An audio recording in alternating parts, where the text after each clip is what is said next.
The first wave of the Arab Spring didn't spread immediately to Lebanon, but it wasn't long before its effects were being felt here. Over 1.5 million Syrians have taken refuge here since 2011, fleeing the conflict back home. Over the past decade, there were two major protest movements, one in 2011 and one in 2015, which some say foreshadowed what was to come. Although the Lebanese state has been collapsing slowly, one disaster back in October of 2019 was the last straw and triggered national revolt. A huge crowd is mobilized spontaneously. All Beirut is burning. It looks like a real insurrection. The economy was stagnating for years. There was no growth and there was no sign of hope. It's the biggest Ponzi schemes in modern history. The injuries came from that use of excessive violence and disproportionate violence during the protest. We can no longer protect ourselves. It's a criminal act to vote for this political class. Change needs time, and it's a matter of accumulation. We're going to stay on the streets until we get exactly what we want and what we deserve.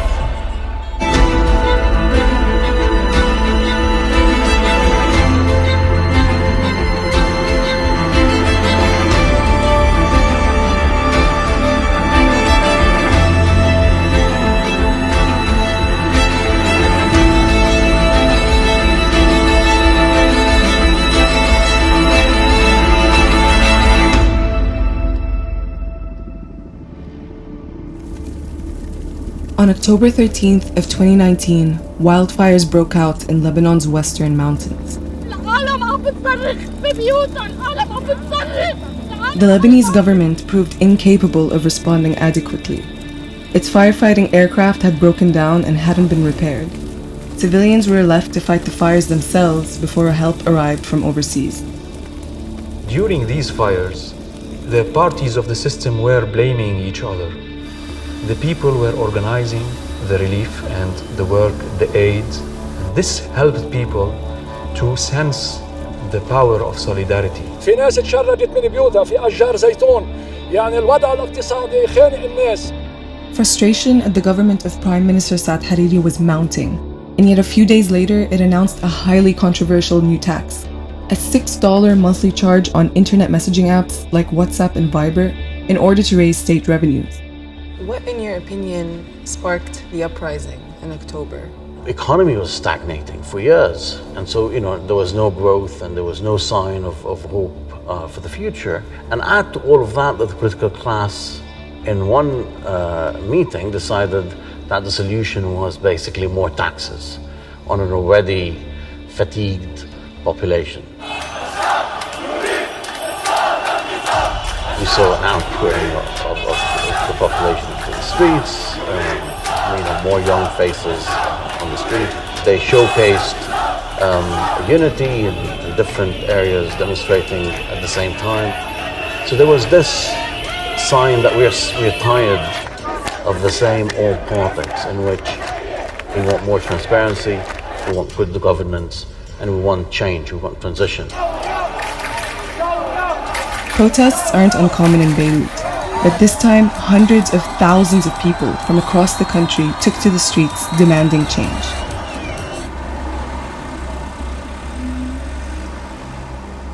Jean Assir is a political activist and a co-founder of an independent media outlet.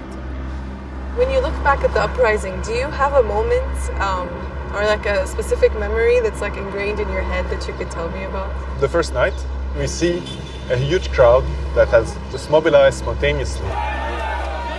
The images is coming at the same time from Tripoli, and then the images coming from the south.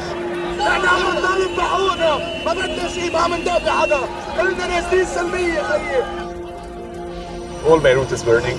It's an apocalyptic scene, but it's extremely also joyful in a sense. It looks like a real insurrection.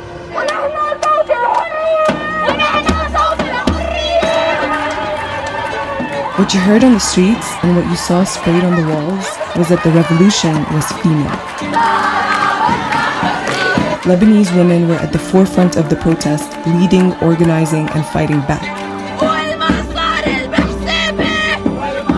Sarah Murad is an academic with the American University of Beirut and has participated in the protests. You see the woman kicking the bodyguard in his guts. But also you see women carrying candles, banging pots from even balconies. So there's not just one tactic that women have used in their engagement. It's almost impossible to find an image that doesn't have women in it, but also you see so many iconic images of women. So there was an interest in capturing these moments. Where does the feminist cause intersect with the October 17 uprising? You have this objective reality of women's disenfranchisement and dispossession in many ways, and at the same time you have this moment, the spectacle of women's leadership. How do you feel to see these images? It's heartwarming. I guess I've never walked in Beirut as much as I did then, and I've never felt my body at peace like this in the street.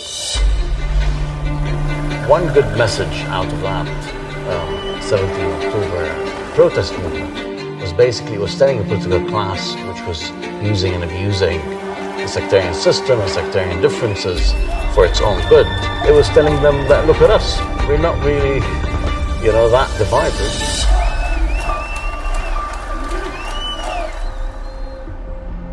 Ghida Frangieh is a lawyer and one of the founders of the Lawyers' Committee for the Defense of Protesters. We documented all the violence that was targeted against the protesters and people who participated in the uprising. Most of the arrests were targeted in Beirut. The regime tried to repress and contain the uprising as much as it can, and one of the main strategies it used was the use of excessive force during the protest, and also the use of mass arrests. So we estimate that we have around 2,000 civilians who were injured during the protest, and we have around 1,200 people who were detained because of their participation in the uprising. We also have some torture and ill-treatment that happened inside the detention centers of the army particularly, and that was done to extract information from the protesters. How are you organizing yourselves? Who is funding you? What kind of injuries would they sustain? We have 3 people who died during protests. They were shot by army officers.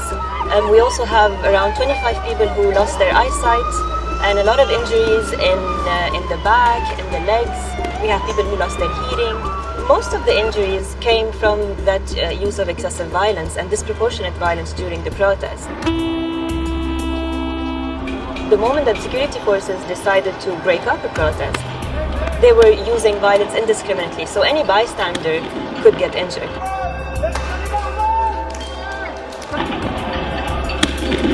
And we actually do have health providers, media professionals, lawyers, and human rights observers who were injured during some of the protests around the country.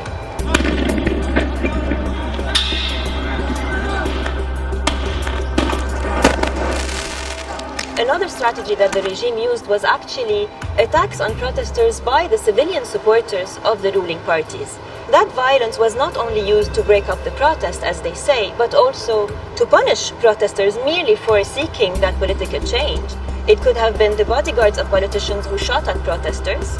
It could have been gangs who actually attacked the sit-ins of protest. The most famous one was in Beirut on the day that Prime Minister Hariri resigned. But we had similar attacks on sit-ins in the south and in the north and in Mount Lebanon as well. The lawyer's tent was on the Martyrs Square at the beginning, and then it moved here to the Azariya parking. And when it was attacked on 29 October by the Amal and Hezbollah supporters, we had to rebuild the tent. This is generally the spot where all of the tents would be laid and all the civil society organizations would be set up.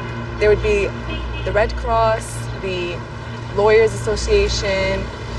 There was even like a psychological health tent here, and now it's completely empty. And I haven't been here since the uprising. It has a totally different spirit. It's like it's a totally different place. 13 days after the protest started, Lebanese Prime Minister Saad Hariri stepped down. استقالتي حطها بتصرف فخامة الرئيس وكل اللبنانيين. The uprising continued. Demonstrators said his resignation was not enough. We are still here, we're still fighting, and we're going to stay on the streets until we get exactly what we want and what we deserve. The regime in Lebanon, it's not a government, it's not the state, it's the parties, the ruling parties. Each has its own economic and political state within the area of where they rule and control. Very well rooted in the society, in the economy, in the state. To better understand Lebanon, we have to take a look at its history. Between 1975 and 1990, this place witnessed a brutal civil sectarian war that saw over 120,000 people killed and more than 1 million Lebanese displaced. The war ended with a power-sharing agreement between the Muslims and the Christians, backed by Syria and Saudi Arabia, which saw the Syrian forces occupying the country. Saudi-backed Prime Minister Rafiq Hariri at the time had begun the process of rebuilding Lebanon's post-war economy, but then he was assassinated in 2005. His death left Hezbollah to be extremely powerful in the region. And they're now seen as not only part of, but guardians of what is called the Lebanese regime, or the Lebanese political elite who have shamelessly taken advantage of this weakened state. Iranian-backed Hezbollah has consistently prevented the establishment from falling. When the 2019 uprising started, the group's leader Hassan Nasrallah chose not to back the protesters. عم تضيعوا وقتكم وعم تتعبوا حالكم وعم تتعبوا البلد وعم بتضيعوا وقت البلد وهذا توقيت خاطئ والعهد ما فيكم تسقطوه. What role did Hezbollah play? When we talk about Hezbollah, we are talking about the most powerful side or the most powerful party in the regime. Actually, it's the anchor of this regime now. Hezbollah played a huge role in the counter-revolution and in leading the counter-revolution. I mean, violently, by sending Hezbollah's guys to beat protesters. That's an undeniable reality. Hezbollah is not an exception. It's pretty much like every other sectarian party that has benefited from the system and is perpetuating the same dynamic of the civil war by being a militia that uses its own power to crack down on other people whenever they're unhappy with it. Up until today, we haven't seen any accountability for all this indiscriminate violence that we saw on the streets. Not one investigation was opened, not one complaint has been followed through. Neither the judiciary nor the security forces have run any transparent and public mechanism of accountability for all this violence that we saw. The Lebanese army took the permission from the president to come and shoot live bullets against us. We can no longer protect ourselves. This movement was not just about politicians. At the heart of the protests was anger at Lebanon's banks. Access to savings accounts was illegally blocked, and so were foreign transfers, and the Lebanese currency has lost more than 80% of its value in a year. In March 2020, the country defaulted on a key foreign debt obligation, crippling the economy further. Lebanon's economic collapse made all sections of the society poorer, even those living abroad whose savings evaporated overnight.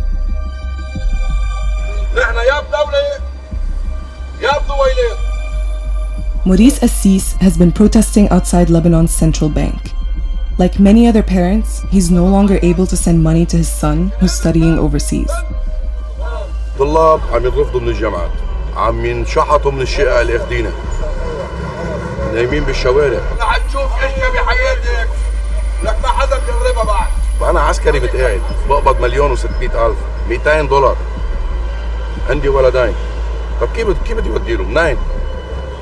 منين بدي ودي لهم؟ الحال بدنا نحكي مع الشباب القوى الأمنية، بركي بيحسوا معنا ويفتحوا لنا هالبوابة لنفوت لجوا لأراضي إخوانيهم. هذا الحل.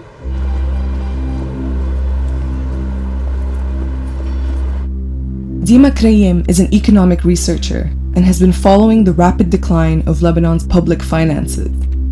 For the average person, it felt like there was like a sort of turning point at some point because it all came crashing down. This post-war economic model did not survive out of, meticulous governance and prudent management over the past few decades.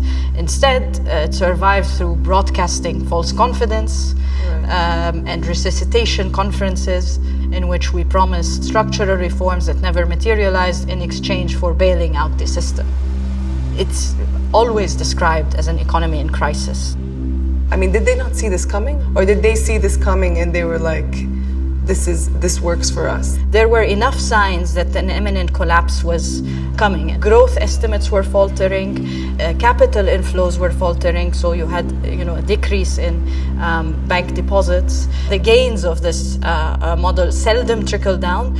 This happens against a backdrop of staunch inequality. People's deposits are at BDL largely due to the 2016 financial engineering schemes. Those deposits have largely been wiped out and used to defend the peg, to finance current expenditure, and also for debt servicing. This is why it's one of the biggest Ponzi schemes in modern history. And just like that, people lost their savings and their pensions for retirement. كان عندك مصاري لإلك عم تشتغلي كل عمرك تشيليهم تحطيهم على جنب لآخرتك، بحال مرضتك، بحال قعدتي بلا شغل، بحال عزتي، هودي كلهم سرقوهم أخذوهم هن عم يضحكوا يعني ومبسوطين وبعضهم على كراسيهم كلهم. نص الشعب بهيك بفجر،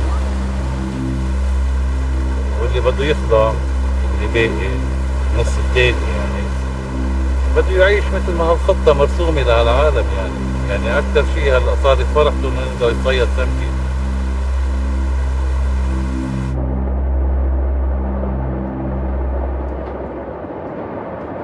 With repeated lockdowns because of the COVID-19 pandemic, many were asking if 2020 could get any worse. Then one day in early August came a catastrophe no one saw coming, but those in power should have.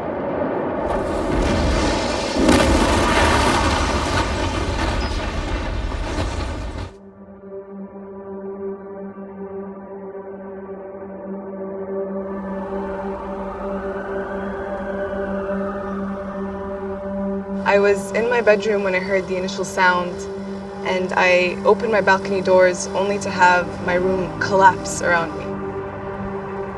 And I think if you were in Beirut, your story is similar to mine. If you survived physically unscathed, then you were probably at the right place at the right time. From this viewpoint, it's painfully obvious how massive the scale of the damage has been on Beirut. And you could also see the silos in the distance. 204 people were killed and more than 7,500 injured. And just like the wildfires, it was largely left to the Lebanese people to clean up the mess because the state wasn't there to protect or help its citizens.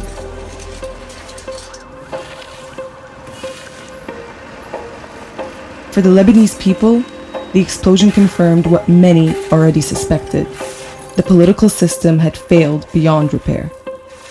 In the weeks which followed, it became clear that customs workers, the port, and state officials had known about the extremely hazardous chemicals for years, but did nothing.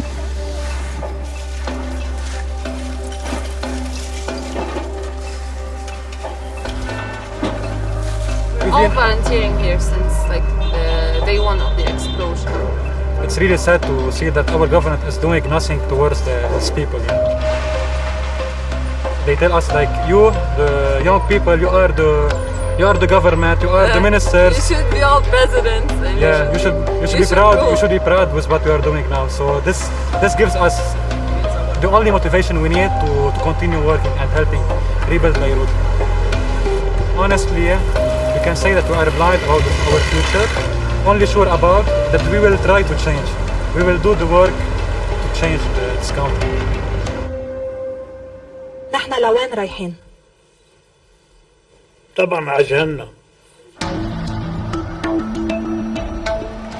Within days, the shock of the explosion turned to rage and disgust.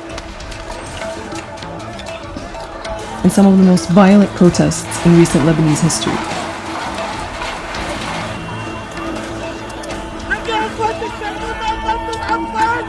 والنساء والعالم بالبحر Given the state's negligence, which was widely believed to be the cause of the blast, as well as the complete lack of support in its aftermath, there is no faith in any official investigation.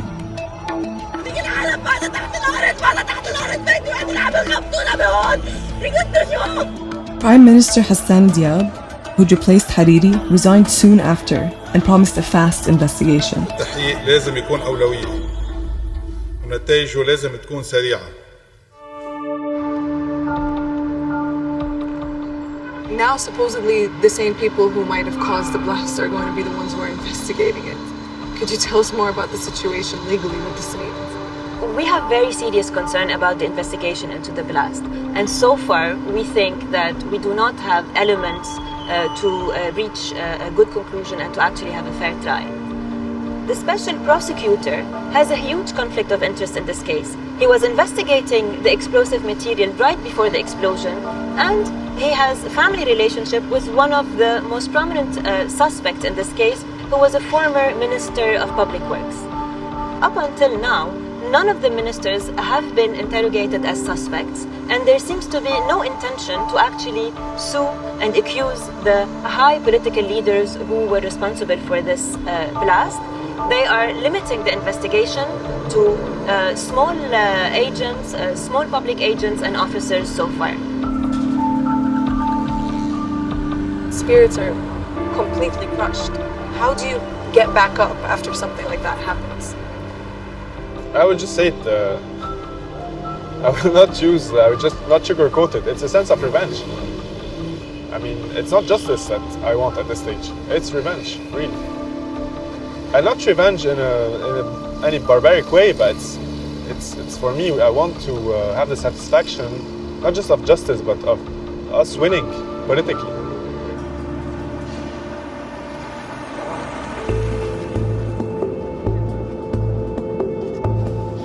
So we're headed to Tripoli right now. It's one of the most ancient cities in the region, but it's also one that has been most neglected by the state, which has resulted in it being one of the most impoverished cities in the Mediterranean.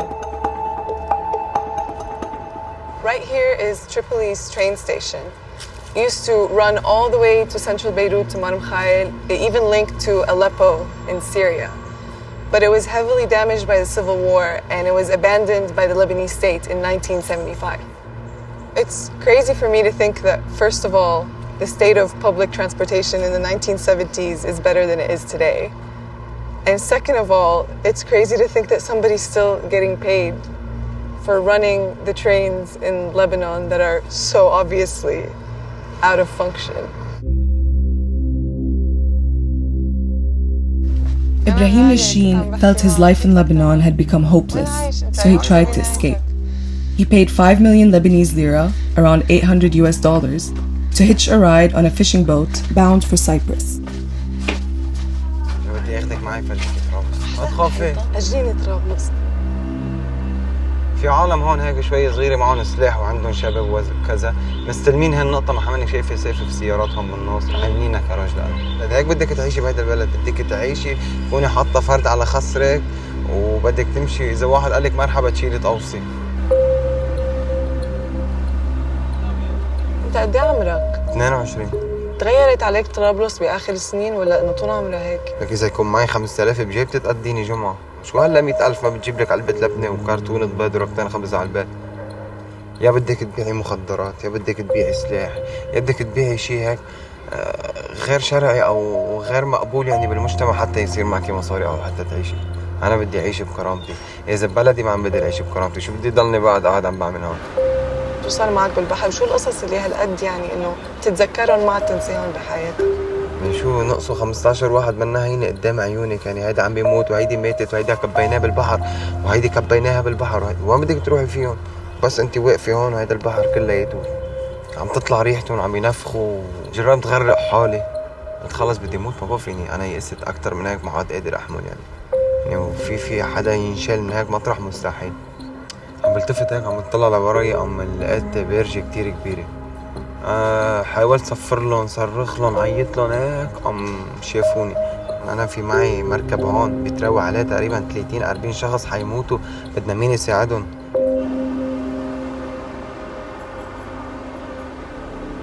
When the protests spread to Tripoli, it marked a turning point. For years, the city had been a center of fundamentalist Islam in Lebanon and almost seemed separate from the rest of the country. During the uprising, Tripoli was nicknamed the bride of the revolution. أنت شاركت بالثورة شيء تبع 17 تشرين؟ ليش شاركت فيها؟ قالنا بركي بيتغير شيء، بركي بيصير شيء، بركي بناخد أمل جديد، بركي بنوصل لحل، بركي بنعمل أي شيء. هي كان عندك أمل أكتر، هلأ ما عاد عندك؟ هلا ما عاد عندي أمل، هلا زيرو. هلا فوق الحادثة كلياتها اللي صارت معي وبالبحر ومات عالم وصدمة وحالة اكتئاب و إلى آخره، برجع بروح على البحر. بس أحسن ما أكون قاعد هون هيك طول النهار عم بموت، هلا آخر نهار بتطلع روحي، وهلا بتطلع روحي، ما في حدا عم يتمنى الموت هون بطرابلس قد شعب طرابلس. هلا يفتحوا لطرابلس هجرة بطريقة شرعية ورسمية على 24 ما بتلاقي بقى حدا هون. COVID made a perilous economic situation even worse. هذا سوق شعبي، أغلبية الناس اللي هي وضع المعيشة على قدها بتيجي على هذا السوق تشتري. طبعا اليوم حتى هذا المواطن اللي هو وضعه على قده ما بقى بيشتري من البلاد يعني. هيدي المدينة هون بسموها أم الفقير، نحن طرابلس عنا هون، لأنه نحن مدينة منسية، نحن هون ما حدا بيفكر فينا، ما حدا بيهتم بهالمدينة. أنا بشتغل شوفير أوتوكار، بسبب الكورونا ما بقى في جمعة بيعلموا جمعة ما بيعلموا، في عندك أكثر من 1000 أوتوكار 2000 أوتوكار هون واقعين بهيدي المشكلة، وهي إنه سياراتهم وقفت وما عم يشتغلوا ولا عم يعملوا شيء. أنت قد إيه صار لك عم تشتغل هون بالسوق هون؟ أنا كان عمري 7 سنين. شو تغير عليك هالسنة؟ كل سنة بنقول السنة المتأمل بالسنة اللي بعدها أحلى، كل سنة بنقول الدنيا تطورت وبيجيبوا لنا رئيس أضرب من رئيس وزعيم أضرب من زعيم ونائب أضرب من نائب، كلهم قرطة حرومية بحرومية، عروس السطع. In Beirut, busy shopping streets like Hamra have been quiet for months. Thousands of companies and shops closed down during lockdown. Many will never reopen again. Banks are now fortified and customers need to be escorted inside by security. Key government buildings are now encircled by high walls. Ironically, Saad Hariri is back to form a government, after getting the support of a thin majority of members in Lebanon's parliament who ignored the will of the protest movement. تشكيل حكومة اختصاصيين من غير الحزبيين. It's extremely insulting to see Hariri back, and extremely painful to see him back a year after, like exactly a year after. And after half, the city was completely blown up. Where do we go from here? I mean, our homework remains the same. As tragic as the situation is, and I mean, organizing. That's the only way we can resist that regime, in a sense.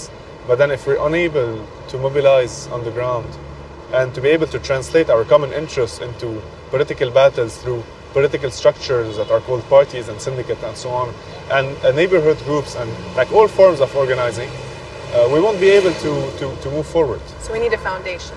We need the base, yeah, we need an infrastructure. We need to build that political infrastructure. For the protest movement, there's a promising sign of hope. All the major sectarian parties in Lebanon are heavily involved in university politics, and the election results are often regarded as strong indicators for the general support for them during those years.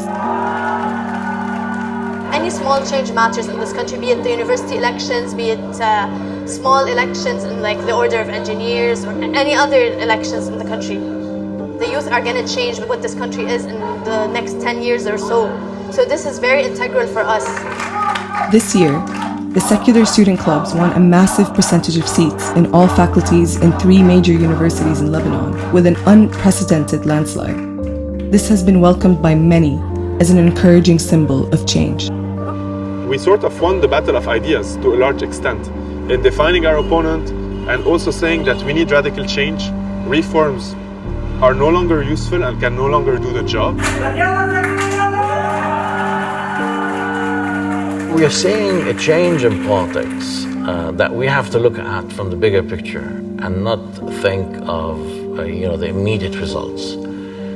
Some sectors of the population, there's now the thinking it's a criminal act to vote for this political class. Change needs time, and it's a matter of accumulation. The protest movement is there, and I think that the independent chair in any parliament, if you have elections now, will be substantially bigger than it was in the past. You know, and this exclusivity of the Lebanese political system in the past will no longer exist. I see this change as a first step, as a good one in the positive direction.